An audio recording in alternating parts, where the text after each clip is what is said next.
ይህ ታሪክ የሚጀምረው እንደ አውሮፓውያኖቹ የዘመን ቀመር ህዳር 23 ቀን 1996 ዓመተ ምህረት ነው። አዲስ አበባ ላይ ውብ የሆነ የቅዳሜ ጠዋት ነበር። ፀሐይ የለሰለሰ ብርሃኗን በከተማዋ ላይ አፍስሳለች። የኢትዮጵያ አየር መንገድ በረራ 961 ደግሞ ወደ ታላቁ ጉዞ ለመዘጋጀት የመንገደኞች መጫኛ በረንዳ ላይ ተገትሮ ቆሟል። ይህ ቦይንግ 767-260 ER አውሮፕላን ከአዲስ አበባ ተነስቶ ናይሮቢን፣ ብራዛቪልን፣ ሌጎስን ጨምሮ በርካታ ማረፊያዎችን አድርጎ ወደ ምዕራብ አፍሪካ የመጨረሻ መዳረሻው የሚያመራ መደበኛ በረራ ነበር። ይህ የብረት ወፍ በሆዱ 164 መንገደኞችን፣ 2 አብራሪዎችን እንዲሁም 9 የበረራ አስተናጋጆችን በአጠቃላይ 175 ሰዎችን ይዞ ለመነሳት ተዘጋጅቷል። ጊዜው ደረሰና የአውሮፕላኑ ሞተር ማጓራቱን ያዘ። በቦሌ አየር መንገድ ራንዌይ ላይ መንደርደር ጀመረ። ብዙም ሳይቆይ የኢትዮጵያ ንጹህ ሰማይ ጥሶ ወደ ላይ ወጣ። ሰዓቱ 11:09 ላይ ይጠቁማል። በዚያን ጊዜ አውሮፕላኑ ወደ 39000 ጫማ ከፍታ ላይ ከፍ ብሏል። አውቶማቲክ አብራሪ ወይም አውቶ ፓይለት ውስጥም ገባ። አሁን ፓይለቶቹ አረፍ ብለው አውሮፕላኑ ራሱን በራሱን የሚያበራው ሁሉም ነገር ሰላማዊ ይመስላል። ሁሉም ነገር በተለመደ ድባብ ተሞልቷል። የመንገደኞች ድምጽ ከሞተሩ ጩኸት ጋር ተዋህዷል። ከፊት ለፊታቸው ደግሞ ማለቂያ የሌለው የህንድ ውቅያኖስ ግዙፍ ሰማያዊ መጋረጃ መስሎ ተዘርግቷል።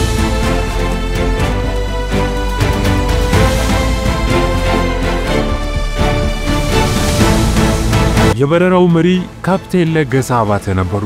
የ42 ዓመቱ ካፕቴን ከ11500 ሰዓታት በላይ የበረራ ልምድ ያላቸው ሲሆን ከአደጋና ከችግር ጋር ተዋግተው በድል የመመለስ ታሪክ የነበራቸው አንጋፋ አብራሪ ናቸው። ከእሳቸው ጎን የ34 ዓመቱ የመጀመሪያ ረዳት አብራሪ ዮናስ መኩሪያ ይገኙበታል። ሁለቱም እጅግ ባለሙያዎች ናቸው። ነገር ግን በዚያ ቅጽበት የዓለምን ትኩረት ለሚስብና የዘመናችንን የአቪዬሽን ታሪክ ለአንዴና ለመጨረሻ ጊዜ ለሚቀይር አደጋ እየተዘጋጁ መሆናቸውን ፈጽመው ያውቁም ነበር። ካፕቴን አባተ ከዚህ በፊት 2 ጊዜ አውሮፕላን ተጠልፎባቸው ያውቃል። ነገር ግን በሁለቱም አጋጣሚዎች ምንም ሰው ሳይጎዳባቸው አደጋውን በብቃት ተወጣውታል። ይህ ሶስተኛውና የመጨረሻው ተሞክሮ ግን ከየትኛውም ጊዜ በላይ የከፋና ከባድ መሆኑ አይቀሬ ነበር። በአውሮፕላኑ የኋላ መቀመጫዎች ላይ 3 ኢትዮጵያውያን ወጣቶች ተቀምጠው ነበር። ከዩኒቨርሲቲ በቅርቡ የተመረቁ ስራ አጥና በተስፋ መቁረጥ ስሜት ውስጥ የሚገኙ 3 ጓደኛሞች ነበሩ። ናይሮቢ ለመሄድ የወሰኑት ለተሻለ የሥራ ዕድል ፍለጋ ነበር። በረራ ላይ ያሉ ለመንገደኞች እንዲዝናኑ በዛው መረጃ ለማስጨበጥ ተብሎ የሚቀርብ የአየር መንገዱን መጽሔት ያገኙና ማንበብ ይጀምራሉ። እናም የቦይንግ 767 አውሮፕላን ያለማቋረጥ ከ11 ሰዓታት በላይ መብረር እንደሚችል የሚገልጽ መረጃን አገኙ። ታዲያ ይህች አጭር መረጃ በአእምሮአቸው ውስጥ ያለውን ተስፋ የመቁረጥ ስሜት ወደ አደገኛ እቅድ ቀየረችው። የናይሮቢው ጉዞ አሁን ተረሳ። ወደ አፍሪካ መመለስ የማይችሉበትን ፖለቲካዊ ጥገኝነት የሚያገኙበትን ሀገር ፈልገዋል። አውስትራሊያ። ይህ የማይታመን የ13000 ኪሎ ሜትር ጉዞ እቅድ ሲሆን አውሮፕላኑ ሊያመነጨው ከሚችለው ነዳጅ አቅም በላይ ነበር። ነገር ግን በድንቁርና የተሞሉ እነዚህ ወጣቶች የእቅዳቸው አደጋና የማይሆን መሆኑን ሊረዱትም አልቻሉም። በአጭር ጊዜ ውስጥ አውሮፕላን ጠላፊዎች ለመሆን ወሰኑ። ጠዋቱ 11:20 ላይ የዚህ አውሮፕላን ካቢን ጸጥታ ተሰበረ። 3 ወጣቶች ከወንበራቸው ብድግ አሉ። አንደኛው በቁጣ ጮኸ፣ ቦምብ አለኝ፣ ማንም እንዳይንቀሳቀስ፣ አሁኑኑ አፈነዳዋለሁ። ሙሉ ካቢኑ ወይንም አውሮፕላኑ በድንገት በሞት ጸጥታ ተዋጠ። ድንጋጤውና ሽብርቱ የመንገደኞችን ትንፋሽ ያዘ። ጠላፊዎቹም ደቂቃዎችን ሳያባክኑ ወደ አብራሪዎች ክፍል ወይንም ኮክፒት በር በፍጥነት አመሩ። በጥቂት ሰከንዶች ውስጥ በሩን በጉልበት ሰብረው ወደ ውስጥ መግባትም ቻሉ። የሁኔታውን ክብደት ለመጨመር በአውሮፕላኑ ውስጥ 11 ተጨማሪ ጠላፊዎች አሉ ብለው ዋሹ። የመጀመሪያው ረዳት አብራሪ የነበረው ዮናስ መኩሪያን በኃይል አስረው ወደ ውጭ አወጡት። ፊቱን በቡጥ ይነረታው ወደ መጀመሪያ ክፍል ወይንም ፈርስት ክላስ እንዲሄድ አስገደዱት። ካፕቴን አባተ አሁን ብቻቸውን ቀርተዋል። በሁለት ንቁ ጠላፊዎች ታጅበው አንደኛው የእሳት ማጥፊያ ቱቦ ወይንም ፋየር ኤክስቲንጉሸር ሲይዝ፣ ሌላኛው ደግሞ ከድንገተኛ እሳት ማጥፊያ ሳጥን ውስጥ የእሳት መጥረጊያውን ወይንም ኤመርጀንሲ አክስ አውጥቶ እንደ መሳሪያ ያስፈራራበታል። ትዕዛዛቸው ቀጥተኛና ደግሞም የሞኝ ነበር። ወደ አውስትራሊያ አቅጣጫ ቀይር አሁኑኑ የሚል የህፃን የሚመስል ትዕዛዝን አስተላለፉ። ካፕቴን አባተ የልባቸው ምት እየጨመረ መምጣቱን ቢሰማቸውም ፊታቸው ግን እርግጥ ያለ ነበር። ሁኔታው የማይቻል መሆኑን ያውቁ ነበር። አውሮፕላኑ 8000 ኪሎ ሜትር የሚዘልቀውን የአውስትራሊያን ጉዞ የሚያስጨርስ ነዳጅ አልያዘም። ይህ ማለት ትዕዛዛቸውን ከሰሙ አውሮፕላኑ በህንድ ውቅያኖስ መሃል ላይ ነዳጅ አልቆበት መከስከሱ አይቀሬ ነው። ካፕቴኑ በተረጋጋ ድምፅ ጠላፊዎችን ለማሳመን ሞከሩ። ይህ የማይቻል ነው፣ እባካችሁ በኬንያ ሞምባሳ ከተማ ነዳጅ መሙላት አለብን፣ ከዚያ በኋላ እንቀጥላለን አሉ። ነገር ግን ወጣቶቹ ጠላፊዎች በንዴትና በድንቁሩና አሻፈረኝ ማለትን ጀመሩ። የኤርፖርቱ መጽሔት ላይ ያነበቡት መረጃ ትክክለኛና እውነት እንደሆነ ያምኑ ነበር። ካፕቴን አባተ ቢጨንቀው የነዳጅ አመልካቹን ወይንም ፊውል ኢንዲኬተሩን አሳዩአቸው። እዩ፣ ያለን ነዳጅ ናይሮቢ ወይንም ሞምባሳ ለመድረስ ብቻ ነው የሚበቃው ብለው አብራሩላቸው። ጠላፊዎቹ ግን የትኛውም አመክንዮ ለመቀበል ፈቃደኛ አልሆኑም። ፍላጎታቸው በአንድ ወደ ቁጣ ተለወጠ። ዝም ብለው ወደ አውስትራሊያ ብረር፣ አለበለዚያ ቦምቡን አፈነዳዋለሁ። ካፕቴኑ ይህን ጊዜ ጦርነት መግጠሙ ፋይዳ እንደሌለው ተረዱ። ከዚህ ይልቅ የመደበቅና የማታለል ስልት መጠቀም እንዳለባቸው ወሰኑ። በአውሮፕላን በረራ መቆጣጠሪያ ፓነል ወይንም ፍላይት ኮንትሮል ፓነል ላይ በትንሹ አቅጣጫ ቀየሩ። ጠላፊዎቹ የአውስትራሊያ መንገድ እንደሆነ ቢያስቡም በእርግጥ ግን ካፕቴን አባተ አውሮፕላኑን ወደ ሞምባሳ አቅጣጫ እያዞሩት ነበር።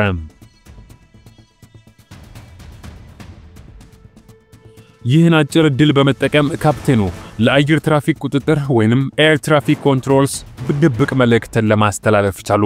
በሰከነና በጠንካራ ድምጽ ሆነው ጠላፊዎቹን እየታዘዙ እንደሆነ በማስመሰል በእርግጥ ወደ ሞምባሳ እያመራው ነው፣ እርዳታ ያስፈልገኛል የሚል መልእክትን አስተላለፉ።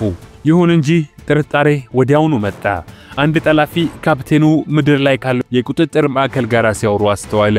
በንዴት ጮሆና የካፕቴኑን የጆሮ ማዳመጫ ወይንም ሄድሴት በኃይል በታተነው። የግንኙነት መስመሩ አሁን ሙሉ በሙሉ ተቋርጧል። ካፕቴን አባተ አሁን ሙሉ በሙሉ ብቻቸውን ቀርተዋል። በ39000 ጫማ ከፍታ ላይ ሕይወትና ሞት በእጃቸው ላይ እንደያዙ። ጠላፊዎቹ ሁኔታውን ለመቆጣጠር በከንቱ ሲሞክሩ አንደኛው አውስትራሊያ ውስጥ ላለ ሰው ስልክ እንዲደውሉ ካፕቴኑ አዘዘ። ካፕቴን አባተ ይህ የማይቻል መሆኑን ያውቁ ነበር። ነገር ግን ይህ እንደገና ከአየር ትራፊክ ቁጥጥር ጋር ለመገናኘት እንደ መሰላል ለመጠቀም ፈለጉ። ከአውስትራሊያ ጋር በቀጥታ መናገር አንችልም፣ መጀመሪያ ከመሬት ቁጥጥር ማዕከል ጋር መገናኘትና መልእክቱን ማስተላለፍ አለብን ብለው ገለጹ። ይህን ዕድል ተጠቅመው ለአየር ትራፊክ ቁጥጥር በተለይም ወደ ናይሮቢ ላለው ማዕከል ማለት ነው የቅርብ ጊዜ ሁኔታቸውን ለማሳወቅ ሞከሩ። ሆኖም መሬት ላይ ያሉት ተቆጣጣሪዎች መልእክቱ ብዙም ግልጽ ስላልነበረ የሁኔታውን አሳሳቢነት በሙሉ ሊረዱት አልቻሉም ነበር። ለነሱ ሞምባሳ ፈጣንና አስተማማኝ መፍትሄ መስሎ ታይቷቸዋል። ካፕቴን አባተ የነዳጅ ሁኔታው ምን ያህል አደገኛ ደረጃ ላይ እንደደረሰ ጠላፊዎቹ እንዲሰሙ ለማድረግ የህዝብ መነጋገሪያውን ወይንም ማይክሮፎናቸውን ከፈቱት። ነዳጅ እያለቀ ነው የሚል ማስጠንቀቂያ መልእክትን አስተላለፈ። ግን ጠላፊዎቹ አሁንም በድንቁርና የሰከሩና ግትር ነበሩ። ማንኛውንም ማስጠንቀቂያ ለመስማት ፈቃደኛ አልነበሩም። ራሳቸውን አንድና አንድ አውስትራሊያ ብቻ ነበር። አውሮፕላኑ አሁን ከሞምባሳ የ40 ደቂቃ መንገድ ርቋል። ያለው ነዳጅ የሚበቃው ለ2 ሰዓታት ያህል ብቻ ነው። የህንድ ውቅያኖስ ሰማያዊ ገጽታ አደገኛ በሆነ ሁኔታ የተረጋጋ ይመስላል። ግን ከታች ያለው ጥልቀት ሞትን እየጠበቀ ነበር።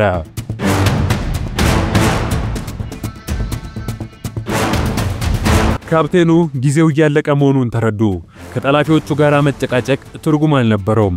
አሁን የነበራቸው ብቸኛ ምርጫ አደጋን በኃላፊነት መጋፈጥ ነበር። አውስትራሊያ ፈጽሞ የማይቻል ከሆነ ቢያንስ ውቅያኖሱን የሚያቋርጡበትን አጭር ቦታ መፈለግ ነበረባቸው። በካርታው ላይ ወዲያውኑ የኮሞሮስ ደሴቶች መኖራቸውን አስታወሱ። ካፕቴን አባተ በድንገት አውሮፕላኑን ወደ ኮሞሮስ ደሴቶች አቅጣጫ አዞሩት። አዎ ማንም ሳያውቅ አውሮፕላኑን ወደዚያ ወሰዱት። አሁን 175ቱ ሰዎች በሙሉ ወደ ኮሞሮስ እያቀኑ ነው። እዚያ የሚገኘው ሞሪኒ ዓለም አቀፍ አውሮፕላን ማረፊያ በበረራ መዘርዝር ላይ አልነበረም። ግን የመጨረሻ ዕድላቸው ያ ስለነበረ መሞከር አለባቸው። በዚያው ቅጽበት የኮክፒቱ ክፍል ውጥረቱ እጅግ ጨምሯል። የመሪነት ወንበር ላይ ተቀመጠውና ራሱን እንደ አደገኛ የፊልም አክተር ያየ የነበረው የጠላፊዎቹ መሪ በጭንቀት ስሜት የአውሮፕላን መቆጣጠሪያ ቁልፎችን ይነካካና ያጨናግፍ ነበር። ካፕቴኑ እንደገና በቁጣ የምትሰራው አደገኛ ነው፣ እባክህ የምታደርገውን አቁም፣ ነዳጅ እያለቀ ነው ብለው ጮሁ። ግን ድምጻቸው እንደ ተራ የነፋስ ሽውታ ብቻ ነበር። ከቀኑ 2 ሰዓት ከ4 ደቂቃ ላይ አውሮፕላኑ ወደ ኮሞሮስ ደሴቶች ሲቃረብ እውነታው በኃይል ወጣ።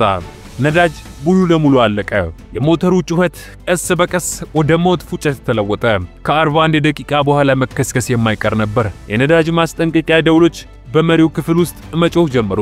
ካፕቴኑ በከፍተኛ ስሜት ጠላፊዎቹን ለመነ። ነዳጅ አልቋል፣ ልናርፍ ነው፣ እባካችሁ እንድናርፍ ቀዱልን መማጸናቸውን ቀጠሉ። ጠላፊዎቹ ግን አሁንም እውነቱን ሊቀበሉ አልቻሉም። ካፕቴኑ ወደ አውስትራሊያ እንዲበር ማስገደዳቸውን የሙጥኝ ብለዋል። በዚያው ቅጽበት አውሮፕላኑ በኃይል መንቀጥቀጥ ጀመረ። የቀኝ ሞተሩ ሙሉ በሙሉ ስራ ቆመ። ድምጹም ቀስ በቀስ ጠፋ። አንድ ሞተር አጣን። ካፕቴኑ በፍርሃት ሆኖ በማይክሮፎኑ ጮኸ።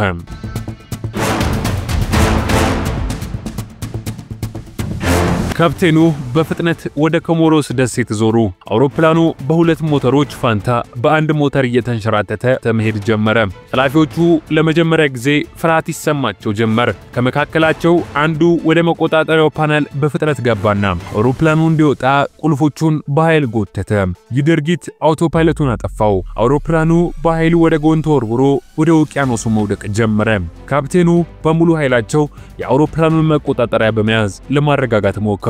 39000 ጫማ ከፍታ ላይ የነበረው አውሮፕላን አሁን ያለምንም ኃይል ወደ ውቅያኖስ እየተመመ ነው። ጠላፊዎቹም አሁን የእቅዳቸው መጨረሻ መሆኑን ተረድተው በድንጋጤ ተወጥረው ቀርተዋል። ከታች የሞሪኒ አውሮፕላን ማረፊያ ከቅርብ ርቀት እንደ ተስፋ ሰጪ ሆኖ ይታያል። ነገር ግን አውሮፕላኑ እጅግ በጣም ዝቅተኛ ነው።